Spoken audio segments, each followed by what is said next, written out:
नमस्कार दर्शक बंधु सृष्टि है आउ एक घूर्णी बलय प्रभाव में 13 जिला रे छेचिब वर्षा राज्य में किसी स्थान में वर्षा जारी रही तेज यारी मध्य एक घूर्णिबल सृष्टि होती जार प्रभाव में किसी स्थान में आज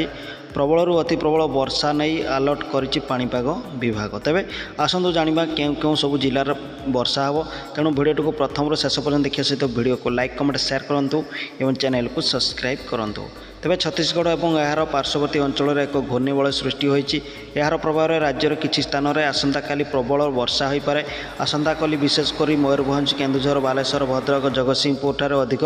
वर्षा हबार संभावना रही 14 तारिख में मयूरभंज केन्दुझर समेत सुंदरगढ़ झारसुगुड़ा संबलपुर देवगढ़ में प्रबल वर्षा हो बोली पाणीपाग विभाग पूर्वानुमान करिछि। आज विशेषकर बालेश्वर भद्रक जाजपुर केन्द्रापड़ा कटक जगतसिंहपुर मयूरभंज केन्दुझर सुंदरगढ़ नवरंगपुर मालकानगिरी नुआपड़ा और कोरापुट रे वर्षा नहीं ऑरेंज अलर्ट जारी करिछि पाणीपाग तेबे आज सुंदरगढ़ झारसुगुड़ा बरगढ़ संबलपुर देवगढ़ अनुगुल ढेंकानाल सोनपुर बौद्ध नुआपड़ा बलांगीर कलाहांडी कंधमाल नवरंगपुर रायगड़ा कोरापुट मालकानगिरी किछि स्थान में वर्षा होगा सह बिजुली घड़घड़ी होगा सह संभावना रही वर्तमान पाणीपाग विभाग पूर्वानुमान करिछि।